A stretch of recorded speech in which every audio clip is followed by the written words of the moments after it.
बोले शंकर भगवान की जय। श्री गणेश भगवान की जय। भगवती मैया की जय। श्री शिव महापुराण के अंतर्गत सतरुद्र संहिता, जो कि तृतीय संहिता है, इसके अध्याय 32 में आज हम प्रवेश करेंगे और जिसमें वर्णन है उपमन्यु पर अनुग्रह करने के लिए शिव के सुरेश्वर अवतार का वर्णन। नंदीश्वर बोले, हे तात, परमेश्वर शिव का जो सुरेश्वर अवतार हुआ, जिसने धौम के ज्येष्ठ भ्राता उपमन्यु का हिस्सादन किया था, मैं उसका वर्णन करूंगा। आप उसे ध्यान से श्रवण कीजिए। श्रृणुता तो प्रवक्ष्यामि शिवस्य परमात्मनः सुरेश्वरावतारस्ते धौम्याग्रज हितवहम्। सुरेश्वरावतारस्ते धौम्यग्रज हितावहम्। व्याघ्रपादिषुतो धीमानुपमन्युशतां प्रिया जन्मान्तरेण संसिद्धः प्राप्तो मुनिकुमारिताम्।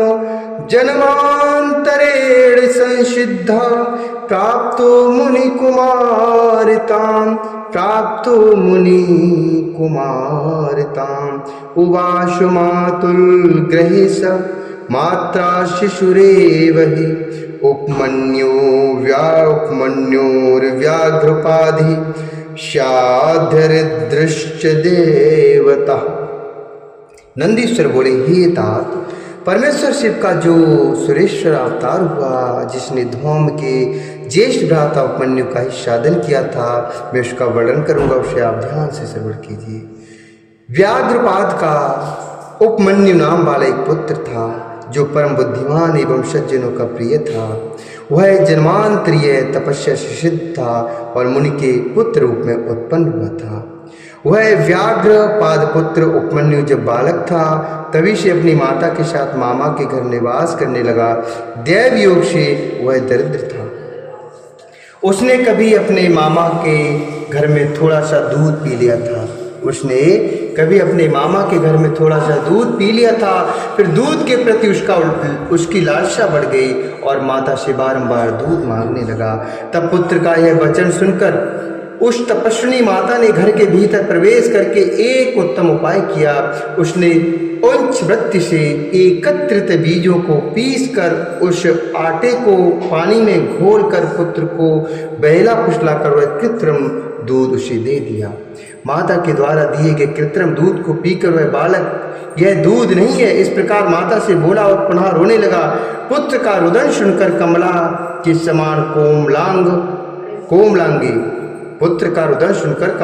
समान कोमलांगी माता ने हाथ से पुत्र के नेत्रों को पोंछकर दुखी होकर उससे कहा। माता बोली, हे पुत्र, छरिमत्रिकुतो अस्माकं बने निविशतां सदा प्रसादेन विना शंभो पयः प्राप्तिर्भवे नहीं। प्रसादेन विना शंभो पयः प्राप्तिर्भवे नहीं। पूर्व जन्मनि यत् कृत्यं शिवमुद्दिश्य हे सुत तदेव लभ्यते नूनं नात्र कार्या विचारणा। माता बोली, हे पुत्रो, हम तो सदैव वन में निवास करते हैं, अतः यहाँ दूध की प्राप्ति कैसी संभव है? शिव जी को प्रसन्न किए बिना तुम्हें दूध की प्राप्ति नहीं हो सकती। हे पुत्र, पूर्व जन्म में शिव जी को उद्देश्य करके जो कर्म किया जाता है वह उसे अवश्य प्राप्त होता है, इसमें संदेह नहीं करना चाहिए। माता के इस प्रकार के वचन को सुनकर मातृवत्सल वह व्याघ्रपाद पुत्र शोक रहित होकर अपनी माता से बोला, हे माता, शोकेनालमिमं मातः शंभुर्यद्धिष्ठि शंकरः त्यज्य शोकं महाभागे सर्वं भद्रं भविष्यति। हे माता, यह शिव जी कल्याण करने वाले हैं, तो शोक करना व्यर्थ है। हे महाभागे, शोक का त्याग करो, सब भला ही होगा। हे माता, अब मेरी बात सुनो। यदि कहीं भी वे महादेव जी होंगे तो मैं थोड़े अथवा अधिक काल में उनसे क्षीर का समुद्र प्राप्त कर लूँगा। नंदीश्वर बोले, इस प्रकार अपना निश्चय बताकर तथा मेरा कल्याण हो ऐसा प्रेम पूर्वक कहकर वह बालक माता को भली बात प्रणाम करके उससे विदा लेकर तप करने के लिए चल पड़ा। वह बालक हिमालय पर्वत पर जाकर वायु का पान करते हुए सावधान मन से 8 ईंटों से एक मंदिर बनाकर उसमें मिट्टी का शिवलिंग स्थापित करके उस लिंग में भक्ति पूर्वक पंचाक्षर मंत्र के द्वारा पार्वती से शिव का आवाहन करके वन में उत्पन्न पत्र पुष्प आदि से उनका पूजन करने लगा। इस प्रकार पार्वती से उन शिव जी का ध्यान करके पंचाक्षर मंत्र का जप तथा उनकी रचना करते हुए उसने बहुत काल पर्यंत घोर तप किया। हे महामुनि, उस महात्मा बालक उपमन्यु की तपस्या से सारा चराचर लोक प्रज्वलित हो उठा। इसी समय विष्णु आदि देवताओं के द्वारा प्रार्थित भगवान शिव ने उसकी भक्ति की परीक्षा करने के लिए इंद्र का रूप धारण किया। पार्वती इंद्राणी के रूप वाली हो गई, सभी गण देवता हो गए और नंदी ने ऐरावत गज का रूप धारण किया। इस प्रकार जब इंद्र रूप की सारी सामग्री उपस्थित हो गई तब गणों एवं पार्वती सहित इंद्र रूप शिव जी उपमन्यु के ऊपर अनुग्रह करने के लिए शीघ्र ही उसके आश्रम पर गए। हे मुनीश्वर, इंद्र रूपधारी शिव जी ने उसकी भक्ति की परीक्षा करने के लिए गंभीर वाणी में उस बालक से कहा। सुरेश्वर बोले, हे सुब्रत, मैं तुम्हारी तपस्या से प्रसन्न हूँ, तुम वर मांगो, मैं तुम्हारा सारा विष प्रदान करूंगा, इसमें संशय नहीं है। इंद्र रूपधारी शिव जी के इस प्रकार कहने पर उसने हाथ जोड़कर कहा, मैं शिव में भक्ति होने का वरदान चाहता हूँ। यह सुनकर इंद्र बोले, क्या तुम त्रिलोकी के स्वामी देवगणों के रक्षक और सभी देवगणों से नमस्कृत मुझ इंद्र को नहीं पहचानते हो? हे ब्राह्मण श्रेष्ठ, तुम मेरे भक्त हो जाओ और निरंतर मेरी पूजा करो, मैं तुम्हारा सब प्रकार का कल्याण करूंगा। तुम गुण रहित शिव को छोड़ो, उन निर्गुण रुद्र से तुम्हारा क्या कार्य हो सकता है जो देव जाति से बाहर होकर पिशाचत्व को प्राप्त हो गए हैं।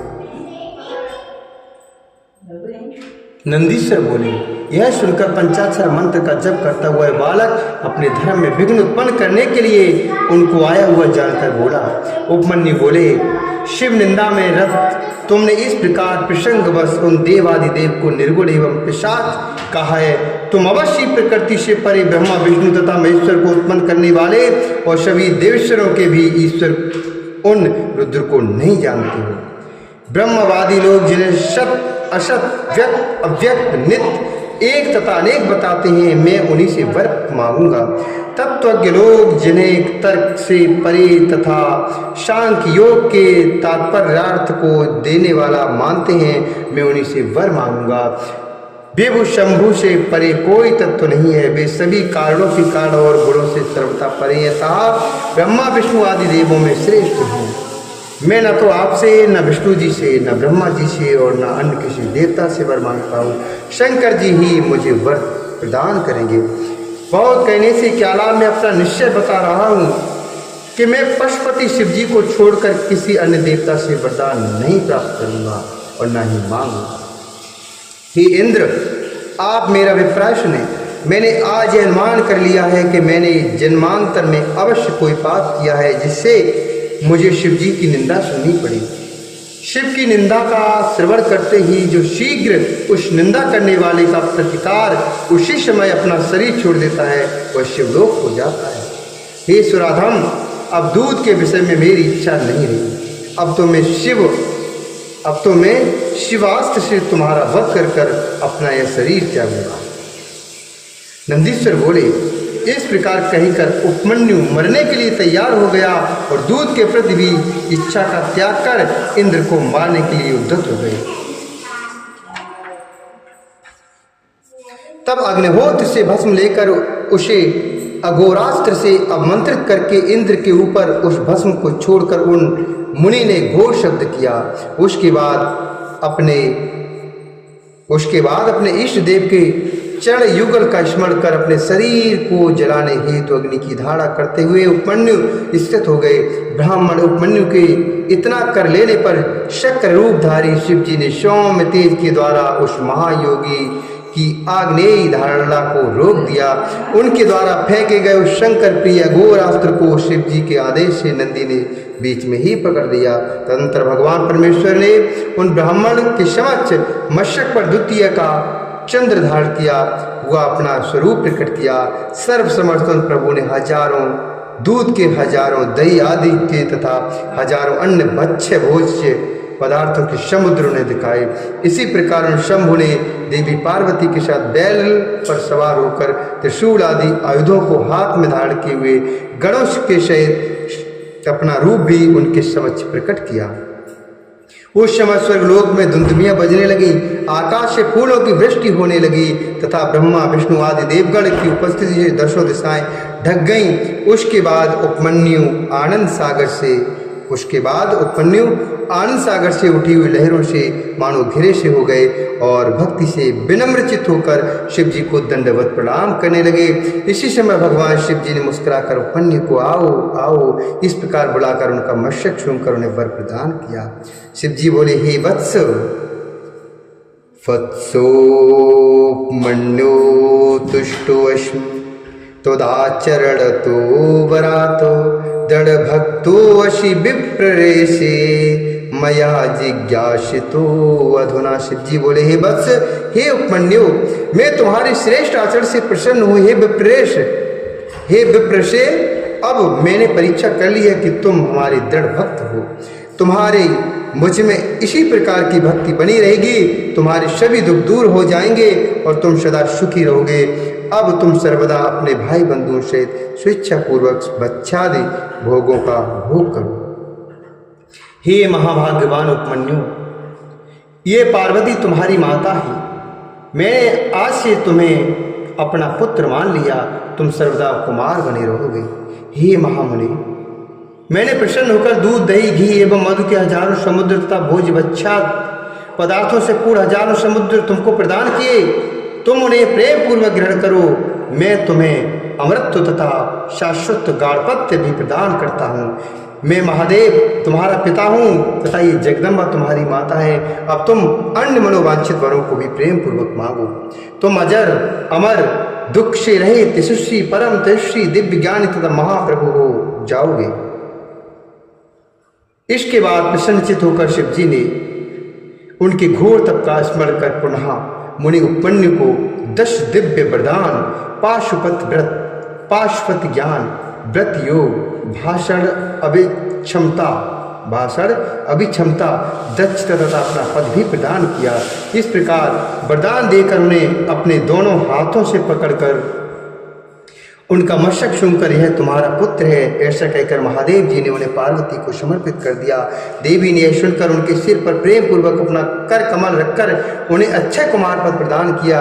दूध का स्वाद उत्पन्न करने वाले समुद्र ने स्वयं उठकर एकत्र पिंडीभूत और अनस्वर क्षीर समुद्र उसे प्रदान किया। संतुष्ट चित्त महेश्वर ने योगेश्वर्य, सदा संतुष्टता, अनश्वर ब्रह्म विद्या तथा परम समृद्धि उन्हें प्रदान की। इस प्रकार वे उपमन्यु शिव और पार्वती से दिव्य वर और नित्य कुमारत्व प्राप्त कर परम प्रसन्न हुए। तदंतर प्रसन्नचित होकर हाथ जोड़कर प्रणाम करके उन्होंने देवादिदेव महेश्वर से प्रीति पूर्वक वर मांगा। उपमन्यु बोले, हे देवेश, हे देव देवेश, प्रसन्न हो। हे परमेश्वर, प्रसन्न हो और अपनी दिव्य परम तथा चिरस्थायिनी भक्ति प्रदान कीजिए। हे महादेव, अपने संबंधियों के प्रति श्रद्धा भाव, अपना दास परम स्नेह तथा अपना नित्य सानिध्य मुझे प्रदान कीजिए। नंदीश्वर बोले, ऐसा कहकर उन द्विजोत्तम उपमन्यु ने प्रसन्नचित होकर हर्ष से गदगद वाणी से महादेव जी की स्तुति की। इस प्रकार उनके द्वारा स्तुति किए जाने पर सकलेश्वर प्रभु शिव ने प्रसन्नचित होकर सबके सुनते सुनते ही उपमन्यु से कहा। शिव जी बोले, हे वत्स, हे उपमन्यु, तुम धन्य हो और विशेष रूप से मेरे भक्त हो। हे अनग, तुमने मुझसे जो कुछ मांगा वह सब मैंने तुम्हें प्रदान किया। तुम सर्वदा अजर अमर दुख रहित सर्वपूज्य निर्विकार एवं भक्तों में श्रेष्ठ हो जाओ। हे द्विजोत्तम, तुम्हारी बांधव, तुम्हारा गोत्र एवं कुल अच्छे बना रहेगा और मुझ में तुम्हारी शाश्वत भक्ति बनी रहेगी। हे मुने, मैं तुम्हारे आश्रम में नित्य निवास करूंगा। हे वत्स, तुम इच्छानुसार जब तक चाहो तब तक इस लोक में निवास करो। किसी भी वस्तु के लिए तुम्हें उत्कंठा नहीं रहेगी, अर्थात तुम सर्वदा पूर्ण काम रहोगे। नंदीश्वर बोले, ऐसा कहकर उन्हें श्रेष्ठ वरदान देकर पार्वती एवं गणों सहित भी भगवान शिव वहीं पर अंतर ध्यान हो गए। इसके बाद प्रसन्नचित होकर उपमन्यु शिव जी से श्रेष्ठ वर प्राप्त कर अपनी माता के समीप गए और उन्होंने माता से सारा वृतांत निवेदन किया। उसे सुनकर उनकी माता परम हर्षित हुई और वे उपमन्यु भी सभी के पूज्य और सदा अधिकाधिक सुख प्राप्त करने लगे। हे तात, इस प्रकार मैंने परमात्मा शिव के सुरेश्वर अवतार का वर्णन कर दिया, जो सज्जनों को सदा सुख प्रदान करने वाला है। यह आख्यान सर्वथा निष्पाप, सभी मनोरथों को पूर्ण करने वाला, स्वर्ग दिलाने वाला, यश बढ़ाने वाला, आयु की वृद्धि करने वाला तथा सज्जनों को भोग तथा मोक्ष प्रदान करने वाला है। जो इसे भक्तिपूर्वक सुनता अथवा सुनाता है वह इस लोक में सब प्रकार के सुख भोगकर अंत में शिव सायुज्य प्राप्त कर लेता है। इस श्री शिव महापुराणे तृतीय चतुर्दशयां सुरेश्वराख्या शिव अवतार चरित्र वर्णनम नाम द्वादशोऽध्याय। इस प्रकार से शिव महापुराण के अंतर्गत तृतीय चतुर्दशयां में सुरेश्वराख्या शिव अवतार चरित्र वर्णन नामक 32वां अध्याय पूर्ण हुआ। बोली शंकर भगवान की जय, श्री हरिनारायण भगवान की जय।